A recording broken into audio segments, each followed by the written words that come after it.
নতুন বেতন কাঠামো নিয়ে অপেক্ষায় থাকা সরকারি কর্মকর্তা কর্মচারীদের জন্য আসতে পারে দুঃসংবাদ। গত 1 জুলাই থেকে নতুন পে স্কেল কার্যকরের প্রত্যাশা থাকলেও এখনো পর্যন্ত এই বিষয়ে সরকারের পক্ষ থেকে কোনো আনুষ্ঠানিক ঘোষণা আসেনি। ফলে চাকরিজীবীদের মধ্যে অনিশ্চয়তা ও হতাশায় উদ্বেগ বাড়ছে।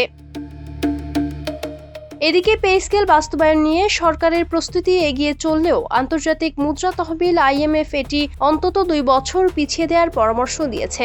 তবে সরকার সেই সুপারিশ গ্রহণ না করে নবম জাতীয় পে স্কেলের গেজেট দ্রুত প্রকাশের দিকেই এগোচ্ছে।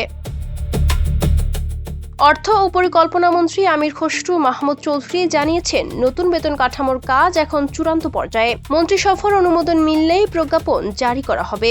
অর্থ বিভাগের সূত্র বলছে, আগামী অক্টোবরে IMF এর বার্ষিক সভার আগেই গেজেট প্রকাশের প্রস্তুতি নেওয়া হচ্ছে। বাংলাদেশের সর্বশেষ 8ম জাতীয় পে স্কেল কার্যকর হয় 2015 সালে।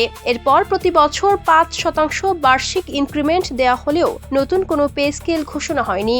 এ সময়ে মূল্যস্ফীতি, নিত্যপণ্যের দাম এবং জীবনযাত্রার ব্যয় বেড়ে যাওয়ায় সরকারি কর্মকর্তা কর্মচারীদের নতুন বেতন কাঠামোর দাবি আরও জোরালো হয়েছে।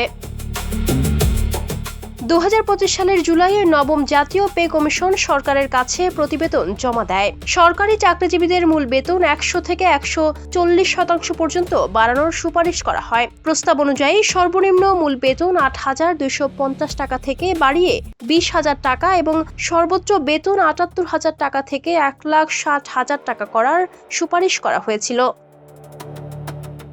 তবে নতুন সরকার দায়িত্ব নেওয়ার পর গত 21 এপ্রিল একটি পৃথক পর্যালোচনা কমিটি গঠন করা হয়। ওই কমিটির সুপারিশের ভিত্তিতেই চূড়ান্ত সিদ্ধান্ত নেওয়া হবে। অর্থ মন্ত্রণালয়ের তথ্য অনুযায়ী নতুন পে স্কেলের আওতায় প্রায় 15 লাখ সরকারি কর্মকর্তা কর্মচারী এবং কয়েক লাখ পেনশনভোগী আসবেন। মূল বেতনের পাশাপাশি বাড়ি ভাড়া, চিকিৎসা ভাতা, উৎসব ভাতা ও পেনশন বাবদ সরকারের ব্যয়ও উল্লেখযোগ্যভাবে বাড়বে।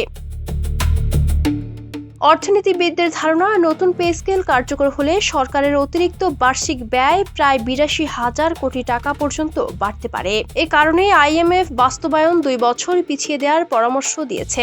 সংস্থাটির মতে এতে বাজেট ঘাটতি ও মূল্যস্ফীতির ওপর অতিরিক্ত চাপ সৃষ্টি হতে পারে। তবে সরকার এ বিষয়ে ভিন্ন অবস্থানে রয়েছে। সম্প্রতি প্রধানমন্ত্রীর কার্যালয়ে অনুষ্ঠিত এক উচ্চ পর্যায়ের বৈঠকে নতুন পে স্কেলের আর্থিক প্রভাব ও বাস্তবায়ন কৌশল নিয়ে আলোচনা হয়। বৈঠকে প্রধানমন্ত্রী তারেক রহমান নীতিগত সিদ্ধান্ত বহাল রেখে প্রয়োজন হলে ধাপে ধাপে নতুন বেতন কাঠামো বাস্তবায়নের নির্দেশনা দেন। Ayesha Akter Swarna, campus Times.